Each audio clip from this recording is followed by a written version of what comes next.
ကိုလံဘီယာများတွေကဘာကြောင့်အရေးသွေးကောင်းမွန်နေရတာလဲပရိသတ်ကြီးအားလုံးပဲမင်္ဂလာပါရှင်ကျမတို့ရဲ့ channel လေးကနေပြန်လည်ပြီးတော့မှကြိုဆိုလိုက်ပါတယ်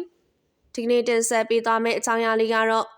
ကိုလံဘီယာများတွေကဘာကြောင့်အရေးသွေးကောင်းမွန်နေရတာလဲဆိုတဲ့အကြောင်းအရာနဲ့ပတ်သက်ပြီးတော့အသေးစိတ်ဆွေးနွေးတင်ဆက်ပေးသွားမှာဖြစ်ပါတယ်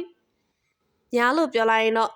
ကိုလံဘီယာများတွေကအရေးသွေးအကောင်းဆုံးလို့ဆိုရမှာပါပထမလောကမှာမိုးကုတ်ပထမကဘယင်းဖြစ်တယ်လို့အစိမ်းရောင်ချင်းတူနေရင်တော့မှကိုလံဘီယာများတွေကတကယ်ကိုတန်ဖိုးရှိတဲ့များတွေပဲဖြစ်ပါတယ်။ကိုလံဘီယာများတွေထဲမှာသူ့ရဲ့အယောင်ဆိုပြင်းမှုအလင်းပြန်အားကောင်းမှုနဲ့ရှားပါမှုတို့ကြောင့်ပဲကမ္ဘာစည်းကွက်မှာအမြင့်နဲ့ထိပ်ဆုံးနေရာကနေရပ်တည်နေရပဲဖြစ်ပါတယ်။ဒါဆိုပဲချက်တွေကဈေးမြင့်ဆုံးလို့သတ်မှတ်ခံရတာလေ။ကိုလံဘီယာများမှာဘလို့အားသာချက်တွေရှိလို့လဲ။စတဲ့အကြောင်းအရာလေးတွေကိုအသေးစိတ်လေ့လာကြည့်ကြရအောင်နော်။ကိုလံဘီယာများတွေရဲ့အလှဆုံးလေးဝက်ချက်ကတော့ကြောက်ရဲ့အစိမ်းရောင်စစ်ထဲမှာအပြာရောင်စီနှစ်လေးအနေငယ်ပါဝင်နေရပါ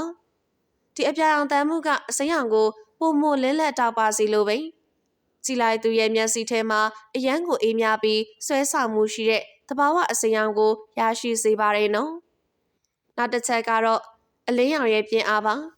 ညာကြောက်တရဲ့အရောင်ကအရန်မောင်းပြီးမဲမသွားသလိုအယောင်ဖြုတ်လွန်ပြီးကြည်ရတာအားမရတာမျိုးလည်းမဖြစ်တော့ဘူးနော်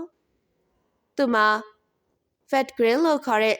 ဆိုပြေတောက်ပြောင်နဲ့အစိမ်းရောင်ရှိလို့မြင်လိုက်တာနဲ့အခြားသောများတွေထက်အယောင်ပုံမပေါ်လွင်နေတာပဲဖြစ်ပါတယ်ကြည်လင်တောက်ပမှုအနေနဲ့ကြည်လိုက်ရင်မြာကြောက်တွေကတော်တော်လေးကိုလာပါတယ်မြာတွေရဲ့သဘာဝအရအကြောင်းနဲ့အစင်းကြောင်းတွေပေါ်များပြီးတော့ကိုလံဘီယာမြာတွေကတော့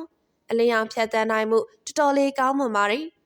ဒါကြောင့်ကြောက်သားကပိတ်မနေပဲကြည်လိုက်တိုင်းမှာဝင်းပကြည်လင်းတဲ့ခန်းစားချက်ကိုပေးစမ်းနိုင်တာဖြစ်ပါတယ်။တန်ဆင်မှုအပိုင်းနဲ့ပတ်သက်လာရင်တော့ကိုလံဘီယာများတွေကအခြားဒေသကထွက်တဲ့များတွေနဲ့မတူပဲအနေကြားကြောက်လွာတွေထဲကဖြစ်တည်လာတာဖြစ်တယ်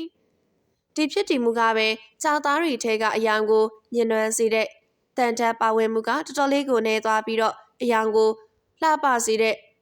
ခရိုမီယန်ဓာတ်ကပုံမအားကောင်းသွားစေပါတယ်။ဒါကြောင့်ပဲညကြောက်တွေရဲ့အယောင်ကအငြိကြေးကင်းစင်ပြီးတော့အရန်တန့်စင်နေရပဲဖြစ်ပါတယ်။ကြောင်မြတ်လောကမှာတောင်အာဖရိက